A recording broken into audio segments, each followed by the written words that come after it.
Well, the stage is set for Joe Biden to become the 46th president of the United States. So what does a Biden presidency mean for us here in Alabama? And joining us right now live via Zoom, Lisa Handback with the State Democratic Party Executive Committee. Lisa, good morning.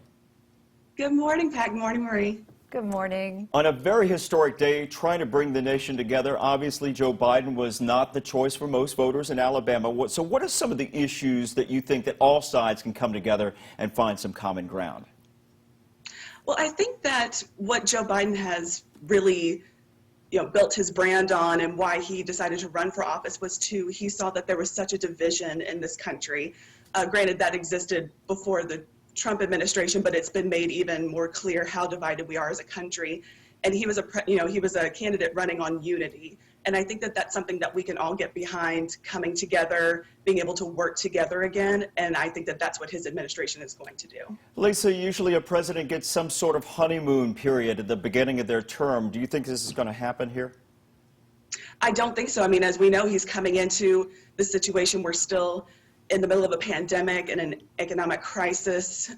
We're going to have an impeachment trial happening. It's a lot to ask someone to come into, but someone like Joe Biden, who was in the Senate for more than 35 years and vice president for 2 terms, I think if anyone is able to do it, it's going to be him.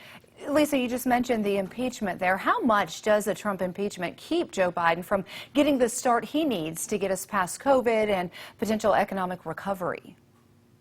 Well, I think the Biden administration already has plans in works. They put a plan out as far as what he wants to do in his first 100 days. But I do think there's a little bit of concern in terms of getting members of his cabinet and people in positions, confirmed through the Senate, because the Senate will also be working the trial. But as President or Vice President-elect Kamala Harris has said that, they're capable of doing both. They can both do the impeachment trial as well as, confirm important members of the cabinet. Talking about that cabinet, with the Democratic-controlled House and Senate now, what are some of the big-ticket items you're hoping or you expect him to push this year, really? I was going to say the first 100 days, but as he gets underway here as president. Yeah, I think he's going to be focusing, obviously, on, first and foremost, the pandemic, the economic crisis, like I said. But I think he's going to be clearly has been made clear with the COVID issue. Healthcare is a true issue in this country, as well as the student loan debt is something that he has talked about as well. And so I'm hoping that those are some things that he's going to focus on. This is almost unprecedented, as noticeably absent today will be President Trump. He's not attending the inauguration ceremony. What do you make of that?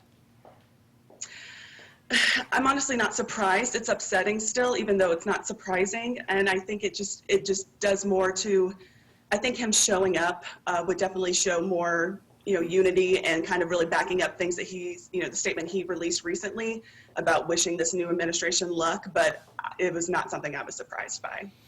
So looking ahead, and Marie mentioned the first 100 days, I mean, what do you most look forward to seeing today? The pomp and circumstance that takes place on such a historic day, what do you look forward to seeing? I look forward to seeing, unfortunately, it's not going to look like what we've seen in past inaugurations, as we know, because of COVID and everything else that's going on. But I think it's still going to be a beautiful moment for our country, the peaceful transition of power. And a new day for America with this new administration, and one that I'm certainly excited to see. As always, we appreciate you coming on the program. Lisa Handback with the State Democratic Party Executive Committee. Lisa, thanks for joining us. Thank you, guys. It's good to see you. All right. Thanks, Lisa. Of course, ABC has you covered when it comes to today's inauguration. Our network will provide wall-to-wall coverage following our morning show this morning. You'll want to keep it right here on Way 31 for everything you need to know about this historic event. Time now is 6:19.